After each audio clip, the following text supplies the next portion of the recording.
આજે આપણે ઉત્પમ બનાવતા હું તમને શીખવાડીશ। તો ઉત્પમ બનાવવા માટે શું શું ઇન્ગ્રેડિયન્ટ્સ જોઈએ તે જોઈ લઈએ આપણે।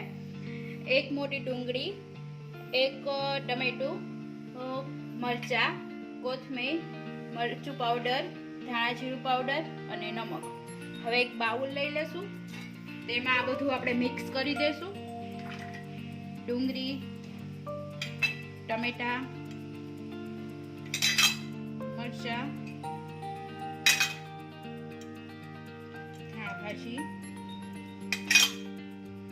મરચું પાવડર, આ એકદમ તીખું હોય છે, જેનો ટેસ્ટ બહુ સરસ આવે છે, અને નમક, આ બધું આપણે મિક્સ કરી લેશું।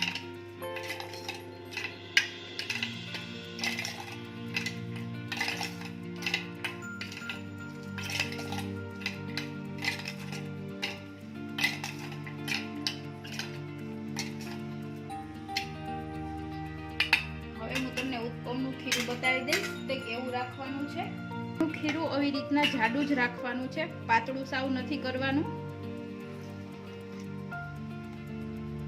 ગરમ થઈ ગઈ છે, એની ઉપર બનાવીશું।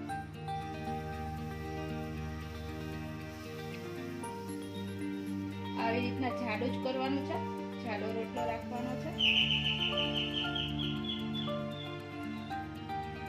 હવે એની ઉપર આપણે આ સ્ટફિંગ નાખીશું।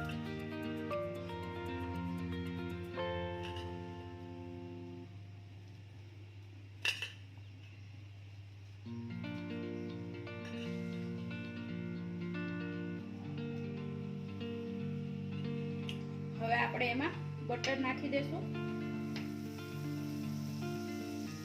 બટર તમે તેલ પણ આમાં નાખી શકો છો, પણ હું બટરનો ઉપયોગ કરું છું। થોડુંક આપણે ઉપર નાખી દેશું।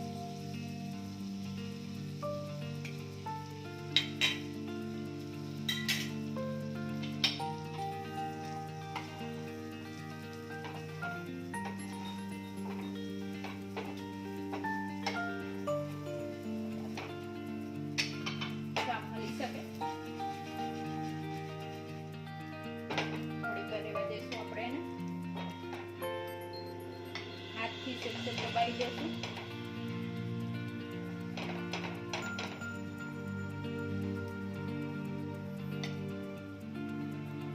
હવે હું તમને આનો ફેરવતા શીખવાડે। આને આમ કોર્નર ઉપર લઈ જવાનું, આમ કરી લેવાનું, પછી આને ઘડીક વાર રહેવા દેશું। આપણે થોડુંક બટર નાખીશું।